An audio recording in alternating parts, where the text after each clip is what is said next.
আদিবাসী জনজাতির ওপর সাম্প্রতিক আক্রমণের প্রতিবাদে আজ কলকাতার রাস্তায় নামল বিজেপি। কলেজ স্ট্রিট থেকে দরিনা ক্রসিং পর্যন্ত বিশাল প্রতিবাদ মিছিলের আয়োজন করে দলের পক্ষ থেকে।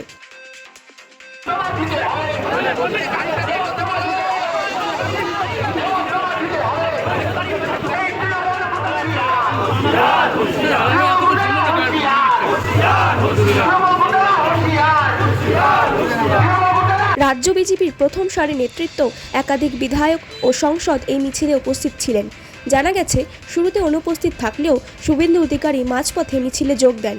এদিন মিছিলে বিধায়ক শঙ্কর সিং ও সাংসদ জগন্নাথ চট্টোপাধ্যায়ও অংশ নেন এবং পা মেলান প্রতিবাদের স্বরে।